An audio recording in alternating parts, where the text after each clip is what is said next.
Kenny Barnwell is a 17-year touring veteran as a backline tech and production manager. He has worked with Travis Tritt, Clint Black, The Fray, Justin Bieber, Ariana Grande, Seal, and Amos Lee, and Sarah Bareilles, to name a few. During his career, Kenny has created tech products such as a tech top and his custom wireless guitar pack holders. He also is the author of 2 music business career books and the host of the growing Backstage Crew community group on Facebook. Let's welcome to the stage, Kenny Barnwell. Yeah, what's up, y'all? What is up? So, I'm Kenny, as he said. I actually wrote that, so that was nice. Anyways, I just want to ask you guys a quick question. I just want to dive into it. I only get like 45 minutes with y'all, and I just want to kind of be able to deliver as much impact as possible. How does that sound? Pretty good? All right, so with the show of hands, how many people here have never been on tour before? Never been on a tour, okay. Awesome. How many people have been on one tour? One tour. Awesome. Okay. How about 5 years of touring? 5 years of touring? All right, a few folks. And any 10-year veterans here? We got a couple, few. Awesome. Okay, well, I just wanted to kind of see where everybody stood. I just want to start off with why you would even choose touring as a career. Touring is a super difficult lifestyle. I say lifestyle, it's a lifestyle. You live and you work out on the road. And the biggest reason why you would choose touring as a career, just like anything, would be because of passion. You have to have a passion for it. And I'll explain what I mean by passion and why passion is an asset. So I always ask people this question because so many people, as you start to get into touring, they focus on like trying to make more money as they grow, right? You want to make bigger pay and on bigger gigs. So I ask people, I'll say, what if I were to tell you a way that you could make $250,000 a year working for yourself, like 6 days a week, you'd be done by lunch, $250,000 a year, would you do it? Would you guys be interested in something like that? Most people would. I call this the $10 burrito. Basically, if you were to make a California-style burrito like this, wrapped in aluminum foil, and you were to make 100 of them in a day, and you were to sell them at like construction sites, schools, colleges, office buildings when people come out, and you would sell this burrito for $10. If you were to sell 100 of these burritos in a day, you'd make $1,000, right? If you were to do this 6 days a week, that's $6,000 in a week that you could potentially make, right? That's pretty good money. If you were to do this every week, you'd make $24,000 in a month selling 100 burritos a day. Now, if you were to do this all year, that's over $250,000 a year. Now you might be thinking, well, there's still the cost of the burrito and all the efforts, the gas or whatever. Well, even if you cut that in half, you still make over a 6-figure income selling burritos. Pretty awesome, right? Now, selling burritos, making them, dealing with the weather, dealing with selling them, it's probably going to be pretty hard. And you have to give enough damn about burritos, wouldn't you say? Right? That's why passion is so important, because if this was just about the money, there's you a way that you can make a 6-figure income working for yourself. Not easy, but simply, right? So I just want to explain to you something, that touring is an expansive lifestyle. I started touring when I was 19 years old.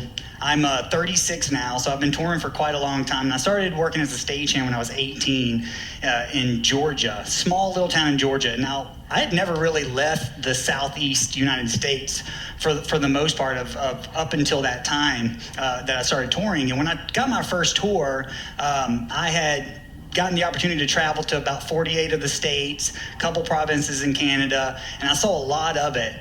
Fast forward a couple of years into touring, and I had the opportunity to visit all of Canada, all 50 states, and a few countries. Fast forward 17 years, and I have friends all over the world. Because that's the expansive life touring is. It really pushes you out there, and there is no better education than actually getting to travel and see how how similar we are as humans. But anyway, so it's a very expansive life. So along with passion and really getting to grow as a human and getting to experience people as a culture, you'll get to make friends all around the world. As you see here, I've got friends in Sweden, Norway, and the crazy Scottish guy trying to kiss me, which is pretty awesome. But it takes sacrifice, massive sacrifice. All you folks that have been on tours, even just a little bit of touring, you're leaving home, you sacrifice comfort, you sacrifice a lot of birthdays and Christmases and holidays, and these are some of the things that you don't really think about. A short story about it, my wife, she tours with Ariana Grande, and her dad died while she was on tour in Japan. So it's just one of those things that you don't really know about and understand until you're out on the road experiencing it. So my first tour was a van and trailer tour. It was literally a white 16-passenger van pulling a U-Haul, and I did what's called backline, which is all the instruments, but I also did all the instruments. I ran monitors, and me and the tour manager split driving duties.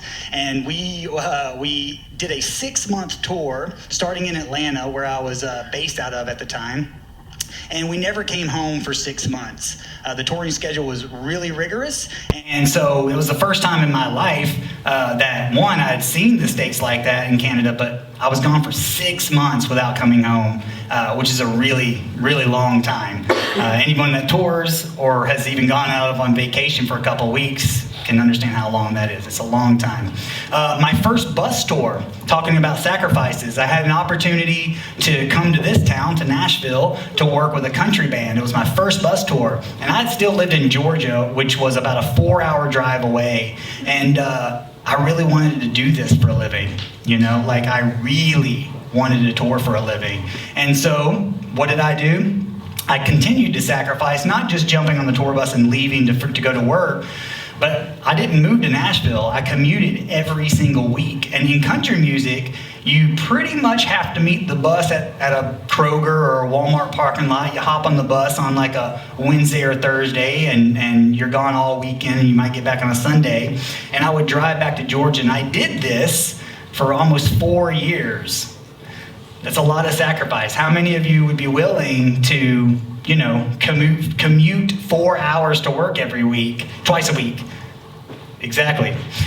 Whatever it takes, right? Because you got to have whatever it takes. It literally is a whatever it takes mentality. This is not just me staging this picture. I totally had to load all this crap up one day at an airport and lug it around for this artist that I was with. But you have to have a whatever it takes mentality. It's not a not my job mentality. This is not what not I signed up for mentality, because you're literally just a part of a big machine trying to work towards an end goal and an end result of it all, which is pretty exciting. But sometimes you have to do this. So one way that I was able to really take touring to another level for myself is to understand that even as an employee, I always looked at myself as a business. And the biggest reason why I looked at myself as a business is because I always thought I never worked for the artist. People always ask me all the time, who are you working for this time? And I always think, well, I worked for myself. I worked with the artist, because what that allowed me to do is to not have that employee mindset of waiting to be told what to do, how to do it, within the standards of some of these artists have. They don't even know what their standards are. They're just doing their artist thing. And so when I was able to take responsibility for how I operated on tour, I always treated myself like a business. So I set my own level of standards, my own level of excellence. I was able to bring all of me to the work and not just what was asked of me. And it rapidly excelled, obviously, my contribution to the show and to the bigger picture of things, my relationships, which are everything. I'll talk more about that here soon. So when you can treat yourself like you're a business, because really you're really representing yourself, even as an employee, you're going to have a way more successful and way more abundant time on tour, which is kind of freaking exciting. So I'm probably moving through this pretty quickly, but I want to talk about how tours are staffed. This is something that you're probably not going to get from anywhere else, but this is how it happens, okay? You got to become a specialist. So many of you folks might be thinking right now, I just want to tour. Like, I'm willing to do anything. You know, just tell me what I can do and I'll do it. And as a production manager, I currently am production manager for Seal and Amos Lee, and two different artists. And when I staff tours, I don't look for capable people. That's a quality. I don't look for just somebody that can do whatever I ask them to do. I look for specialists. Like here, that you can see, I do backline. So when I was hired to do backline, and specialize in backline, if you don't know what backline is all the musical instruments on stage.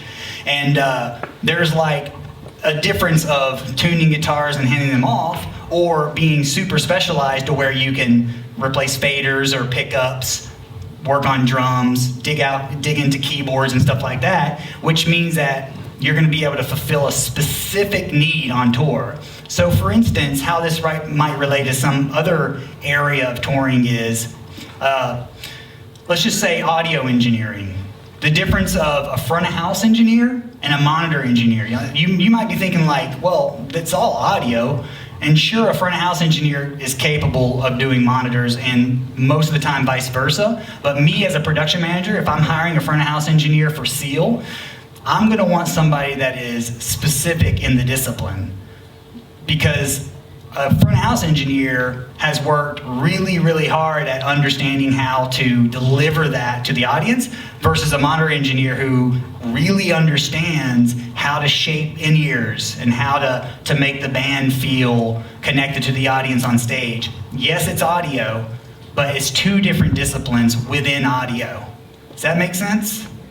So if you can understand, we hire specialists. We don't just hire general workers. So it does benefit you that you have an understanding of all things production, staging, video, lighting, audio, backline. You know, all of these things are great and necessary qualities to have in regards to the understanding of the bigger picture. But when we hire on tours, we hire specialists.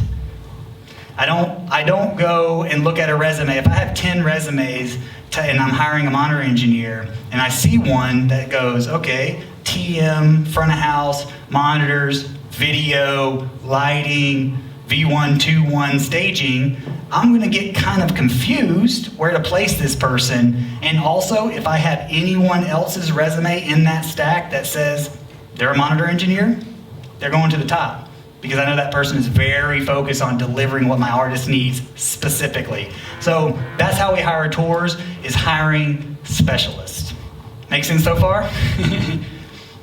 Okay, touring fundamentals. I know Chris and Eric here with TCW really wanted me to talk about some of the bus life stuff. There's 2 rules. I'm kidding. It's not just 2 rules. Some of you touring folks probably know, and I'm going to get to this. I literally have poop written on a list. You'll see. But isn't this cool? Isn't that a cool picture with Red Rocks? Yeah, I took that not long ago from my iPhone. But this is some of the experiences you guys could eventually get to have or have Red Rocks. So there's no other career like it. Right? Like, seriously, there is no other career like touring. Because Backstage Crew, you can do so many things in Backstage Crew. You can do corporate and sports and all kinds of different things, events like this. But like touring specifically, taking on the road, is a whole different experience, and there's nothing like it. Again, we talked about it's very expansive. It really brings out parts of you that you had no clue was a part of you. One thing that I learned most about living on a bus with 11 other people, especially if you're on a bus with the artists themselves, boy, is you learn how to be more forgiving. The reason why I say the word more forgiving is because not everybody's like me. I don't understand why, but I'm kidding. But not everybody's like me. A lot of people are a lot more quiet. A lot more, some people are not as courteous. Some people are super into politics and will shove it in your face in the front lounge, and some people are super into sports. I couldn't even tell if sports went away. I couldn't even tell you. Like, it'd be fine, right? But there are so many people that are just like, they're all about sports. There are people that are again, like, not as kind, not as considerate, and there are all of these different things that happen on a bus that you have to live, and you have to work with these people. So there's one main quality that I've learned over my 17 years of touring is how to be more forgiving, not just of other people and considerate of other people, but more forgiving of myself and my judgment towards other people's things that they do. Because it's all good, right? Like, we're on the same team. Not everybody's like me, and I like that. Because, good Lord. So that's why the Bob Marley thing, don't worry about a thing, which is true. Oh, there it is. This is just, I didn't want to like one by one these, so I just couldn't kind of give you a list, because to be honest with you, you touring veterans know that this list is short, really. But don't poop on the bus. Why wouldn't you be able to poop on a bus? Because it screws up the sewage system. Seriously, if you put paper products, toilet paper, tampons, poop, it will literally mess up the sewage system on these buses. There are these things on artist coaches called grinders. You can pretty much figure out what that means, right? It's kind of gross. It gets in the bus air and smells. But anyways, so don't poop on the bus. It's a big deal. It literally can cost thousands of dollars if you do that to the bus company or to the tour. Sleep with your feet forward. On a bus, sleep with your feet towards the driver, because it seems like it'd be an obvious thing, but so many people, when they first get on a bus, don't understand this. What happens if you slam on the brakes? You're going to slide forward, so you don't want to sleep with your head facing the driver, or you'll break your neck. Make sense? Again, be considerate of others. It's their home too. We literally 12 people on a 43-foot bus, I think is the size of those things. Like, not very large, and there's a bathroom and a kitchen, and so be considerate of others. I mean, there's all the time people leave trash. I mean, it blows my mind. I mean, you touring folks know, grown people will literally leave empty water bottles and trash and stuff on the counters in this little space, and it's like, what? It happens, but if you guys go in there knowing that you should clean it up and should be considerate of others, not just because you want to keep your stuff clean, but because other people might want a clean space, you're going to be well ahead of the game. Keep your belongings together and be kept. Meaning, like, when you're on a bus, you'll have what's called a junk bunk, if you're lucky.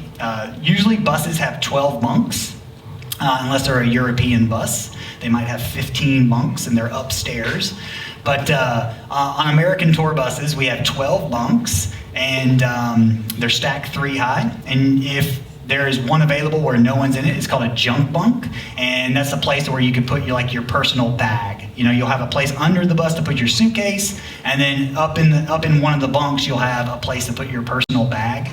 And that's where you kind of want to be considerate. If there's not enough room in the junk bunk or a closet in the back lounge, maybe you put your bag down by your feet or something like that. But it should be common sense stuff, but I'm serious when I tell you, we have had production meetings with grown people sitting in the front lounge and like having to tape off the junk bunk saying, okay, this is your space. It's like, what? But it's true, you guys know. Travis? So shoes in the bunk.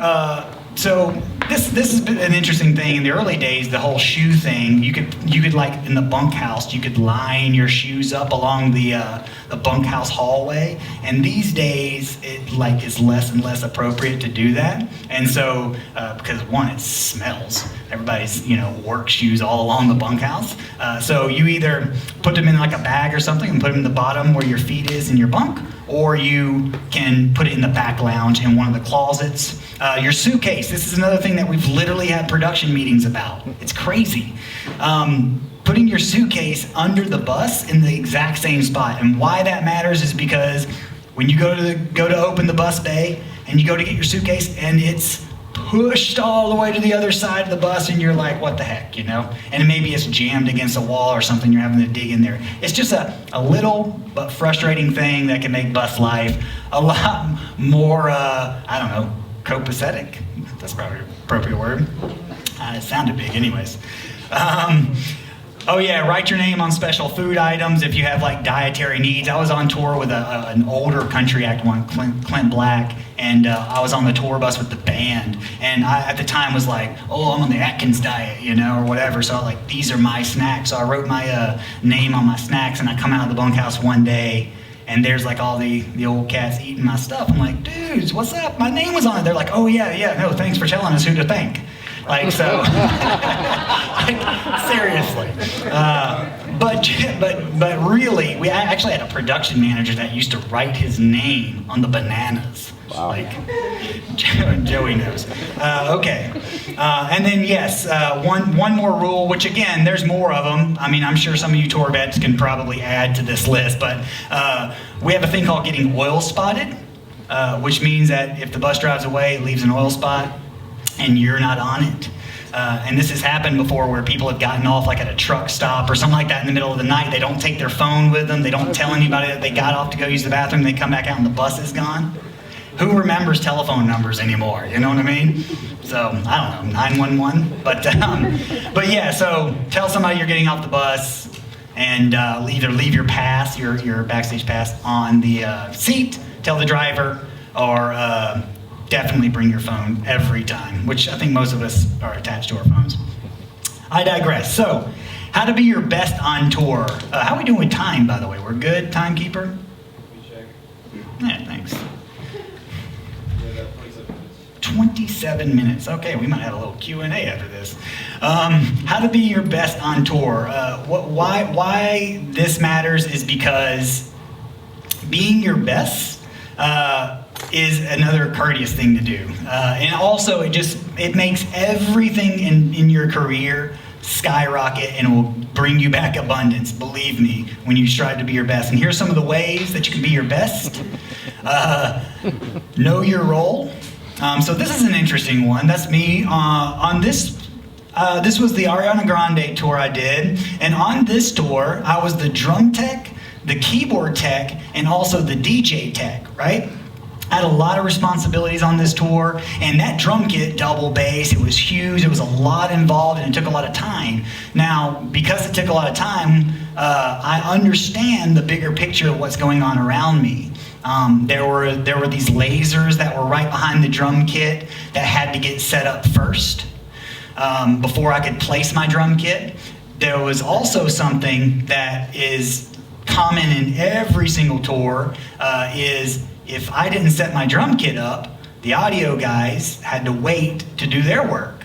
And so that's why it's important to understand the bigger picture role. So even though I had like 6 keyboards and the DJ rig and that big old drum kit, despite what I wanted to do first, I always set up the drums first because I understood that I could allow the audio guys to get their work going and not have to wait on me to do their gig. And this goes to say the same thing in all types of areas. You know, if you're flying PA, you understand that there are things that have to happen before you get in.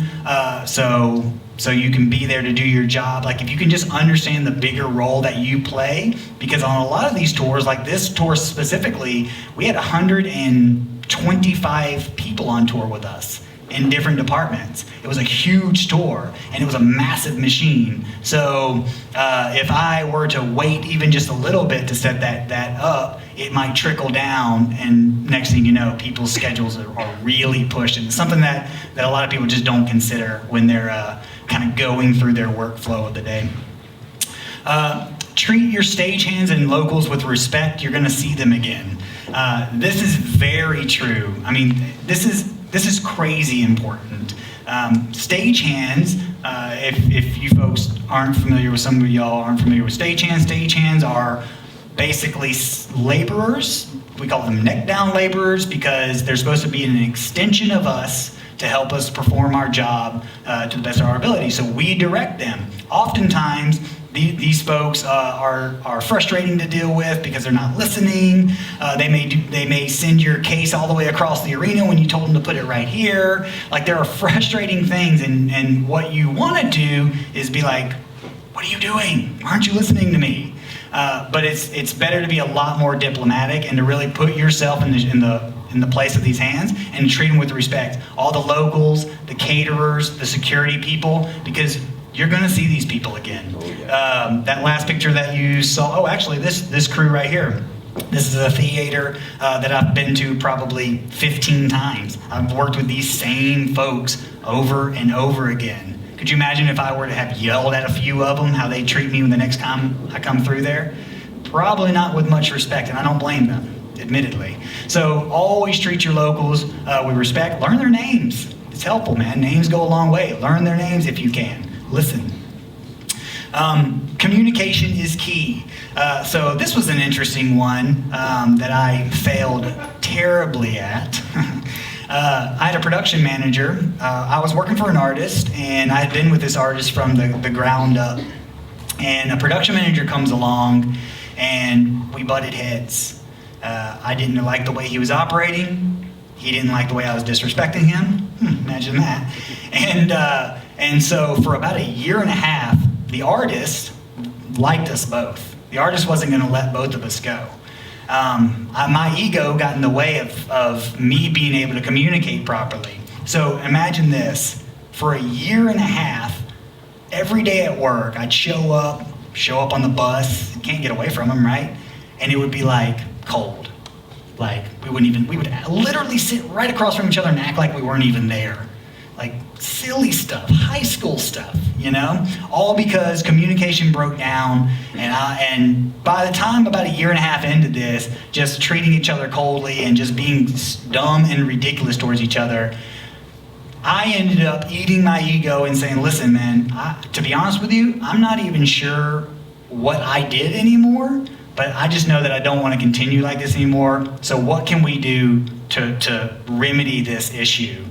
Because obviously we're both not going anywhere. The artist likes us both, and we're going to stay working with each other. What can we do to not have this anymore? And to be honest with you, after we started to communicate and open up our lines of talking again, everything changed. In fact, he's somebody that I lean on to this day for advice and vice versa. So, and he's somebody that I respect to this day. But all because I got in the way of my BS, So communication is key, obviously in every area, but that's one situation that can happen. So you got to understand, you're living and working with these people. You can't go anywhere, You can't go anywhere. So communication right when something happens is key, and you have to understand you're on the same team. You're literally doing the same thing. It's crazy. What an idiot I was. Hard lesson to learn, but anyways, this is a big one for me. If some of you folks know me, I know some of y'all are in my community. What's up, y'all? The Backstage Crew community on Facebook, by the way. Some of you folks know, and also I've toured with a couple of you folks. I am an extreme optimist. I'm annoyingly positive and optimistic on the job. I'm super encouraging, and you might think, oh, that's cool. But genuinely, there's so many more people in our industry that are not bright side people. And so I've even walked into gigs like there's rodeos I've done in Las Cruces, New Mexico arena, like hard gigs that you walk in and the production manager's like, God, Kenny, this is gonna suck. Could you imagine the tone that sets for the day? You're like, oh gosh, well, I guess this is gonna suck. Look, I'm not saying that stuff's not hard or tough or challenging, but it doesn't have to suck. A friend of mine who is also in our Backstage Crew community was in the Josh Turner bus accident. Y'all heard about that? Josh Turner's bus went off a cliff.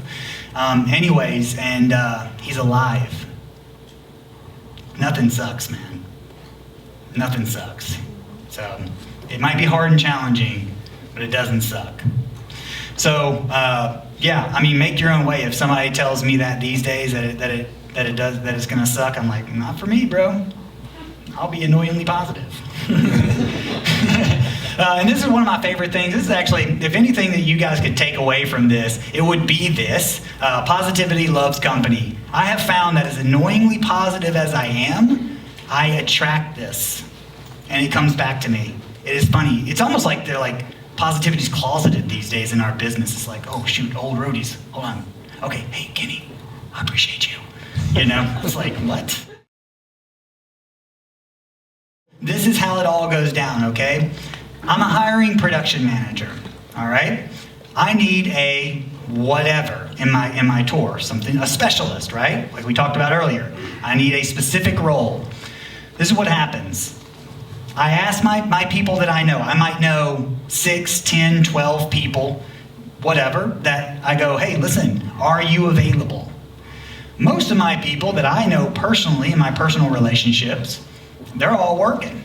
And so what ends up happening was they say, no, I don't know anybody. And I go, okay, well, can you find out from your circle, your network, because we all have little networks, right? These little circles of relationships.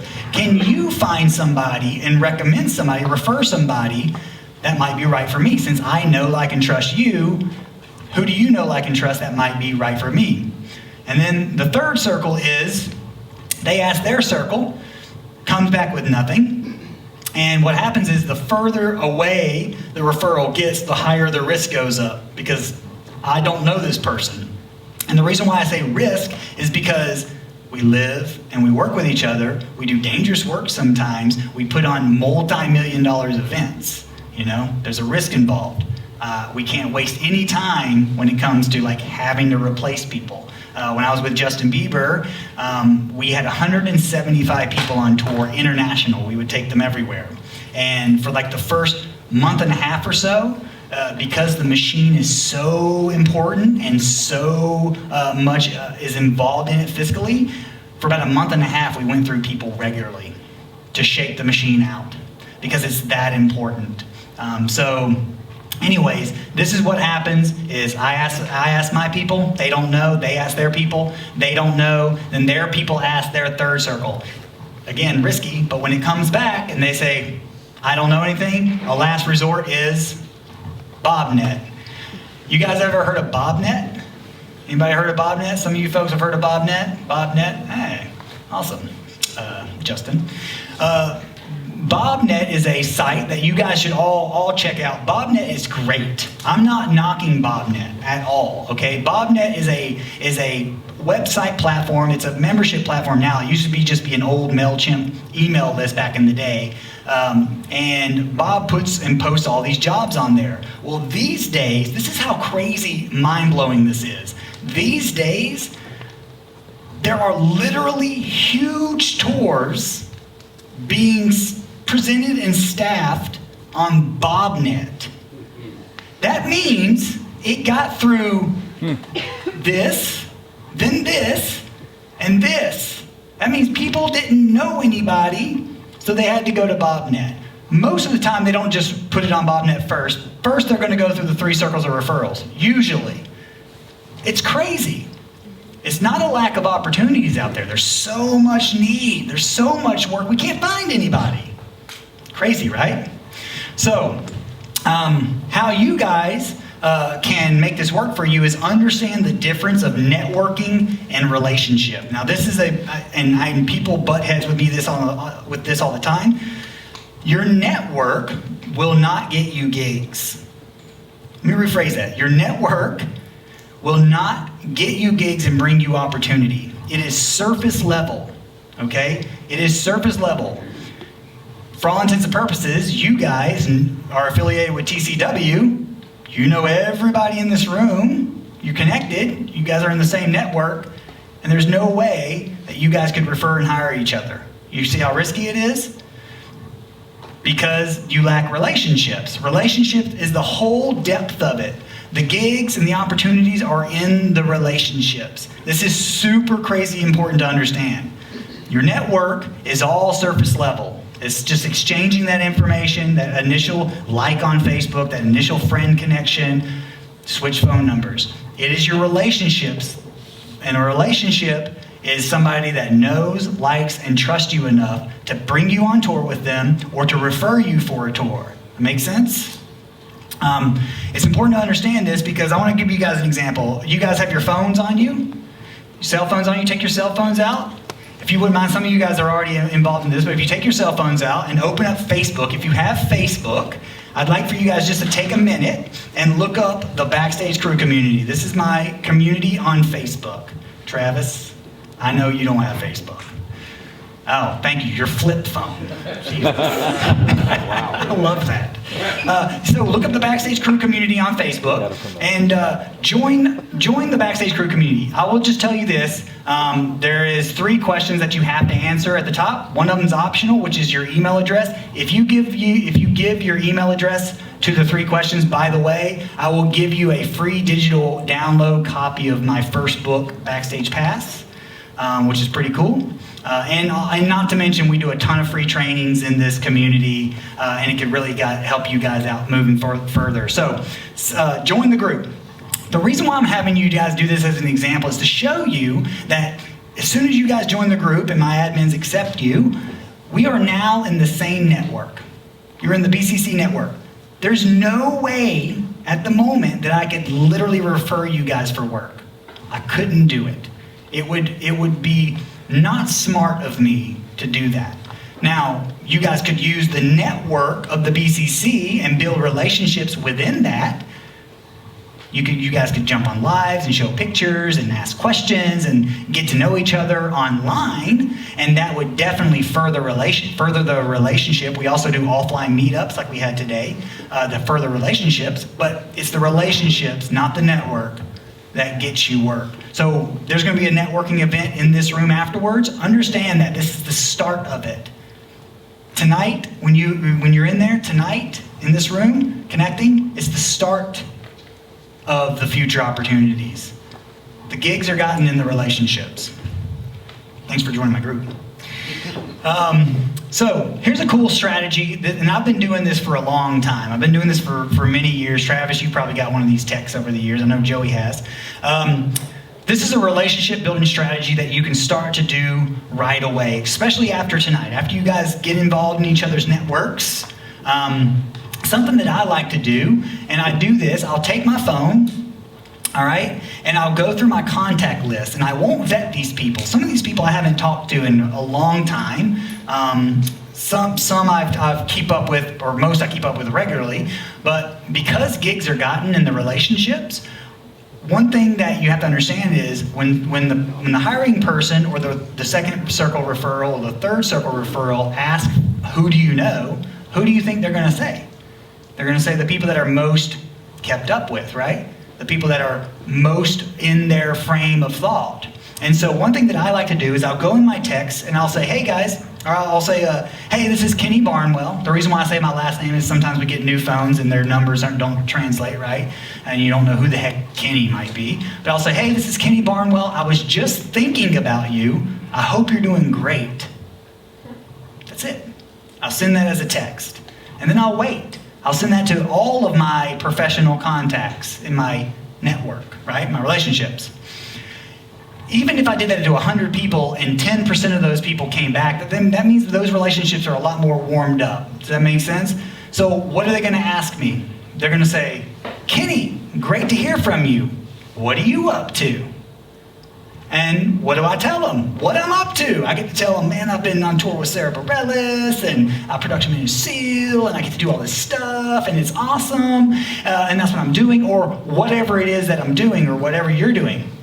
I don't say, oh, by the way, I've got December off coming up, and January's looking a little slim, so if you hear of anybody, let me know. The reason why you don't do that is because if somebody, like on the third or the 3 circles of referrals, if somebody says, hey, do you know anybody? They're going to think of you anyways if you've kept up with the relationship. Make sense? They're going to think of you anyways if you kept up with the relationship. But if you're just going to get from people, because you have to understand a relationship is about the other person, not about you. So most people, I've literally had people join my BCC group and then private message me right away and be like, yo bro, do you know any V1s, A1s, A2s, stage manager positions? I'm like, nope. And who are you? You know? I mean, ballsy, I give them that. I appreciate the hustle. But, you know, how could I give that person an opportunity? You know?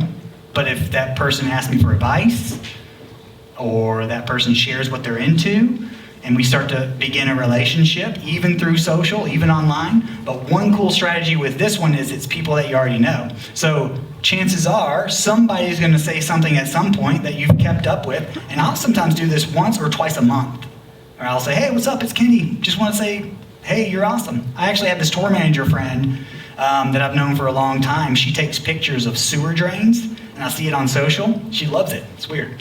And so anytime I see a sewer drain, I'll take a picture that looks cool, and I'll send it to her, and I'll say, hey, what's up? Just thinking of you.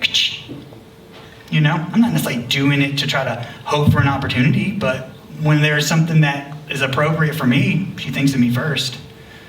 I have literally, and I do not say this to brag, I have literally in over a decade have not asked anybody, hey, if you hear of anything, please let me know. You know, I haven't. Because if my people and my relationships within my network is important, it's just the relationships, the gigs are got in the relationships. If any of those people know something that's coming through that could be for me, they're going to think of me anyways. So, make sense? Pretty cool, right? All right, so I'm getting down to the end of it.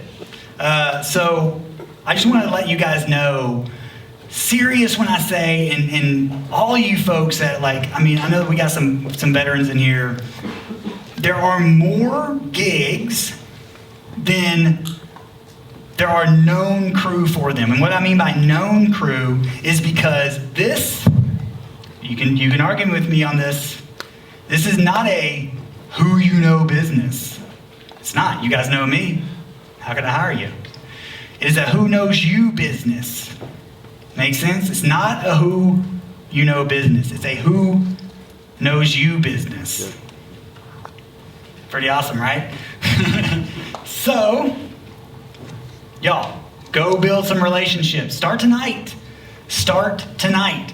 When you guys exchange information, keep up with each other. You know, if you're exchanging information, this works the exact same way in companies, by the way. If you get an entry-level position in a company, say two people started a lighting company together. Well, there's the difference of just coming to work and what do we got to do today, or coming to work and be like, hey, Sarah, how's it going? Sarah happens to be the person that books the tours. You know, hey, how's it going? How was your weekend? Oh yeah? Awesome. Man, that's awesome. Oh, is that your dog? Oh, that's cute. Cool. Right? You're a little bit deeper in her thought. And so even at a company, when you're just an employee, you can take control of your relationships and build them deeper. Because when solutions are needed, and believe me, there are more opportunities out there I struggle to find people for my tours. People are like, please hire me. It's like, I wish I could. Who are you? I like your black suit. But anyways, so seriously, guys, go build some relationships. It's going to be a massive, abundant amount of opportunities coming your way. Oh, my website. How about that? So, timekeeper, where are we? We have 5 minutes. So maybe a couple of questions. Anybody have any questions? We have 5 minutes. Question? I know you mentioned phone numbers. Would you also not trying to using your relationships like on Facebook or something like that? I personally I'm in your community even before this event, awesome. But that's kind of how I figured out about it. But would you write like Facebook Messenger? Knowing people through that, would you recommend that way? Yeah, absolutely, because it's the way forward. It's the new way. It's just another way of contacting people. It's all about how you do it. Do you do it like the guy messaged me when I've never even known who he was and said, hey, do you know any A1, B1s, 2-1s? I can do anything. Just let me know. I'm like, nope. Actually, I had a screenshot of it. I was going to put it in one of these slides just because it's hilarious. So yes, it's all about how you do it, right? It's the same thing with text, man. And text is that's a personal thing. So if somebody gives you their number, man, you're not going to sit there and weirdly blow them up every other week saying, hey, what's up? How's your mom and them? It's all about how you build relationships. And that's kind of also goes back to the alignment of it too. You don't want to just build relationships with everybody. You want to build relationships with the right people in the right networks. There are rigging networks, there are lighting networks, audio networks, venue management networks, and then you can build relationships within them. And it's all about authenticity. If it's coming from a place of giving in the relationship, then you'll always get, but if it's a place of, I'm just trying to say hello to try to keep up with them, then it will translate like that. Does that make sense? So yes, Facebook. Hi, I'm Olivia. Hey, what's up, Olivia? For your session. My pleasure. So, kind of going back to your specialized position when you're on the road, if you're already on the road and you have, like you said, you transitioned from backlines into production, and how would you best go about, or what's your advice on making that transition? Like, I know it's all about watching and learning from others, but a lot of times when you're, let's say you're on a smaller tour and you don't really have much time in a day to learn as much as you can, what's your best advice for trying to make a transition and trying to specialize in something different? I think I know what you're saying. So basically, it depends on where your skill set is. So your whole goal with making a transition and getting an opportunity would be, again, your relationships knowing that about you. You might have the skill set already, but if your relationships don't know that you're that already, then it might be you need to start trickling that out to your relationships to make that shift and transition. So for instance, if you're a backline tech and you're trying to be a front house audio engineer, then it's important to inform your relationships that you have in your network that you do audio engineering, and then that's your real thing, and then you start to kind of be able to try to find smaller opportunities to build on and be like, well, you can leverage that experience, because really at the end of the day, if you have the skills, then it's all about getting your relationships to know that so you can be up for those opportunities. Does that make sense? If you don't have the skills yet, then you're gonna have to go get the skills and kind of get there. But at that point, you could go entry level at like an audio company, for instance, or something, and get the skills that way, and then already in the audio network.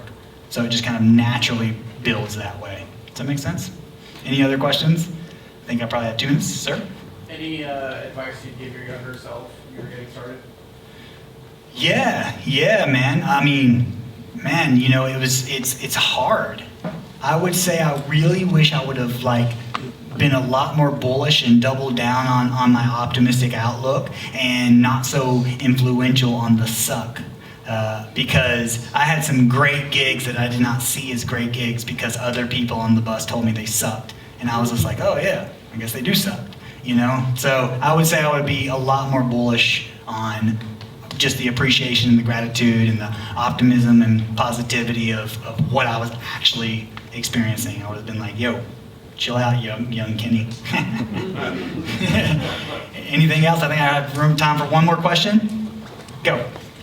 Bouncing off of that question that was asked earlier, when you're saying that it's good to establish yourself when you're trying to make a transition into a new career, how would you suggest to cut your teeth and kind of get that experience, get into those smaller opportunities without coming off as desperate or just kind of inexperienced or just really new, but still trying to get into legitimate operations and make yourself known as a brand and as a person who's reliable? Well, it just depends on what you're already bringing to the table and where you're at. So, if you just came out of a school, for instance, and that's what you're leveraging, then you're going to need to get initial experience. And I think a really, really smart way to do that is local crew stagehand work. The biggest reason why is because you're literally getting your hands dirty, you're working with the gear, you're working with pros like me that are coming through your town, you're getting to be involved in it, and it might spark your interest. You might thought you liked the audio when you went to school for, and then all of a sudden, oh man, lighting? This is awesome, And so you can get your hands dirty, and then when you do that, you're literally working with the people that could pull you into those directions, and you're building natural network and natural relationships on the job. And the cool thing about that is it's paid training. It's neck down work. Anyone can become a stagehand. Anyone. It's pretty cool. All right, time's up, he says. That's a nice card. Okay. Thank you guys so much. I appreciate it.